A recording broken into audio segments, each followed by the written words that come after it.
Picture this. The newest console you made is a flop. You thought that making a more powerful console than your previous console would be a success, but it wasn't. What do? You try your hardest to make better games and improve quality of life for your already existing users, but nothing works. What now? Nintendo was in this exact same position with the Wii U. Nintendo wasn't willing to stop this easily. On the 28th of May, 2015, the Wii U would be given its most beloved and successful franchise ever seen, and that franchise was Splatoon. This is the story of Splatoon and how it changed Nintendo forever.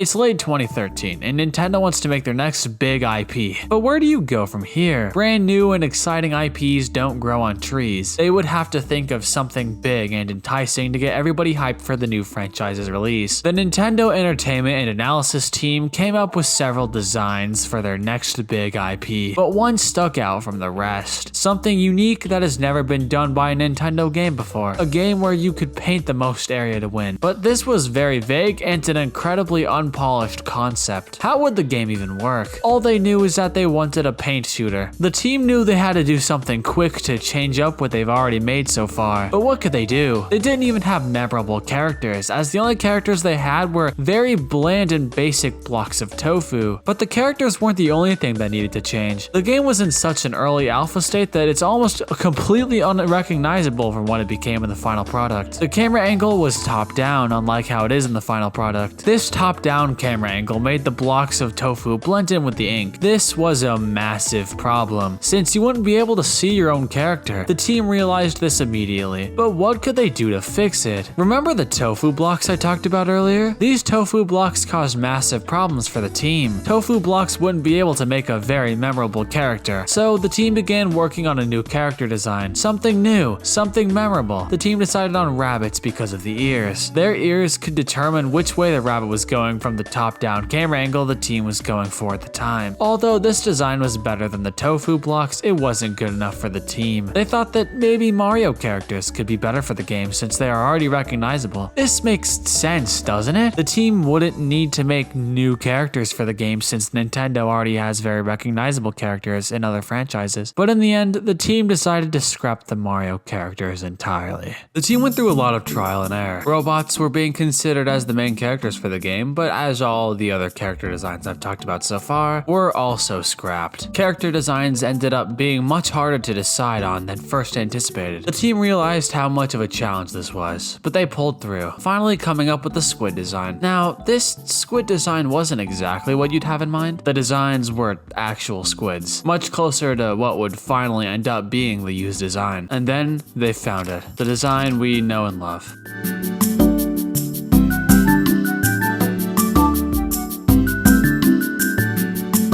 Splatoon garnered a lot of attention early on. Being Nintendo's next big IP, it could be absolutely anything. Will it be good? Will it bring back the Wii U? We had to wait and see. In the meantime, you could try out the game for yourself with the Splatoon test fire, a limited time event where you could try the game for free. There was absolutely no risk for downloading the test fire, as it was completely free. This generated even more hype before the game's release. Something that I wish a lot more people talked about is the real-life Splatoon Mess Fest held right before the game's release. The Mess Fest was a massive advertisement for the game in LA, which looks like various mini games that event goers could participate in. Although most of these games don't really have anything to do with Splatoon, it looks incredibly fun, and I think most of us wish we were there too. Wii Sports Resort did something like this in New York City, except they hauled massive amounts of sand and put it in Times Square. The game's highly anticipated release was near. It wouldn't be long now.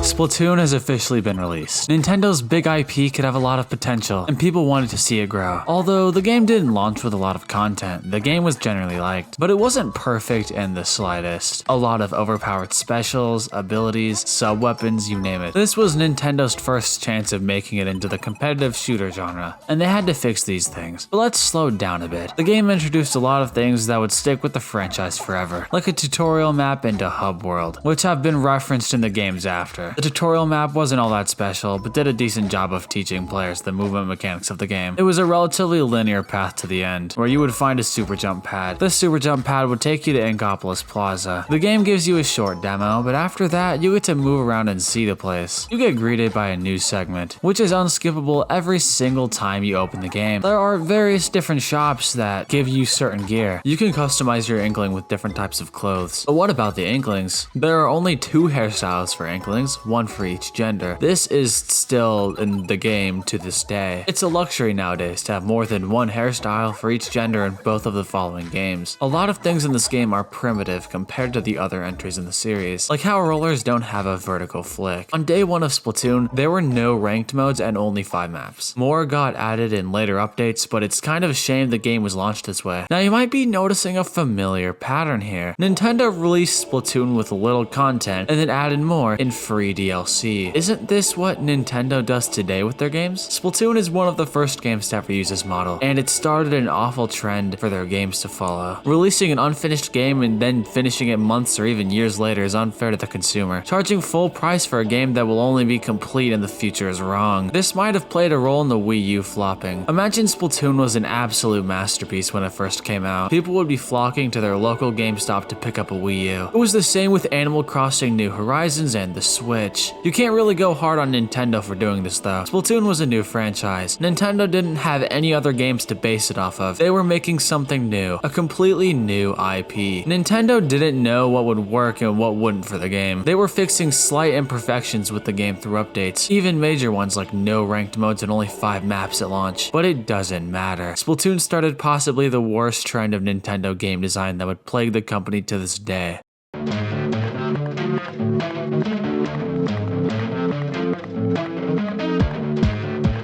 The whole free DLC after a game releases doesn't sound that bad, right? That's what Nintendo wants you to think. If the free DLC you're making is just content that should have been in the game at launch, are you really giving anything to your fanbase? Nintendo has the free DLC model because it gets people interested in the game, even after launch. But this also discourages people picking up the game at launch. They would just wait for more content to release. Nintendo wants you to think that a game you're about to buy is gonna get good updates, when in reality, it's just adding content that should have been in the game day 1. Take a look at Animal Crossing New Horizons. The game released with much less content than New Leaf, but still became the best-selling Animal Crossing game in the series, alongside being one of the most sold Switch games of all time. Why is this? Animal Crossing New Horizons was accessible. It was easy to pick up and play, but more importantly, it used the free DLC model to get people hyped throughout the game's life. Nintendo told people the game would be getting updated for years to come, when in reality, it was content that they should have put in the game at the start. Why would Nintendo need to finish their games on day 1 if people are just gonna buy them either way? People weren't as aware as they are now of the free DLC scam, so people just bought the game on launch day. It was a new Animal Crossing game. There wasn't one on the Wii U, so this is what they had after New Leaf on the 3DS. Animal Crossing was a success either way, from being a franchise people love and using the free DLC model before people were aware of what it truly was. It was gonna sell well. But let's look at another game. Super Mario Strikers Battle League. A game that sold so poorly that Nintendo had to make a demo available on the eShop to slightly raise the sales of the game, has the free DLC model, but on a much more serious and grander scale. The game was released with no story mode, no extra modes, and almost no characters. The game was bare bones. It innovated absolutely nothing from the other Mario Strikers games, and it had the free DLC model. Sounds familiar? Animal Crossing New Horizons fits this exact same description. Not much to do, its only redeeming quality being island terraforming, and almost none of the things from New Leaf, a $40 game on the 3DS. It also innovated pretty much nothing from the rest of the Animal Crossing games, but Mario Strikers Battle League was much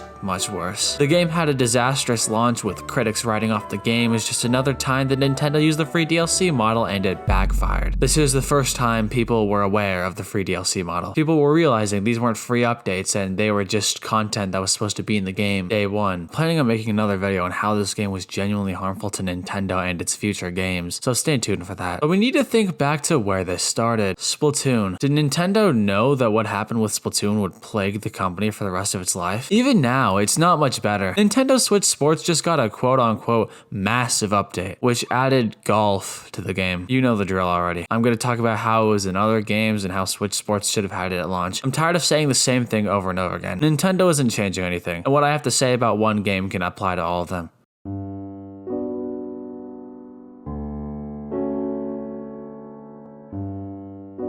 With Splatoon 3's launch, I was hopeful for the future. The game felt polished, it felt like a new game, it felt finished. It's fine if a game has free updates, but only if the game is already finished. Splatoon 3 is a perfect example of that, and all I have to say is thank you. Thank you, Nintendo. You broke an awful, franchise-ruining pattern of your games you make. Now this pattern is broken. This doesn't mean that Nintendo's gonna stop with the free DLC games in the future. It sells games. Mario Strikers Battle League was just a bad apple, but it wasn't. People have become aware, and Nintendo needs to evolve. It's worked quite well for them, but it's time to move on. Nintendo is most likely aware of this, and the next games that will be coming out will most likely be finished products that don't have added DLC. Zelda Tears of the Kingdom is releasing soon. Having to live up to the hype of one of the best games of literally all time is not a very easy task, and I doubt that Nintendo will jeopardize a massive franchise with Zelda with the free DLC model, but it could happen. They did it with Animal Crossing, but Nintendo's moved on. Nintendo realized their mistakes, and they want to forget it ever happened, but the numbers are just too tempting. It's not impossible for Nintendo to try this model again. Nintendo stopped doing interviews a while ago, but it was around this time the whole free DLC stuff was happening. I genuinely hope this will change the future. I hope this will be the end of Nintendo's hiding and free DLC. I'm hopeful for the future of Nintendo, and to Nintendo, please make it worth my interest and my money.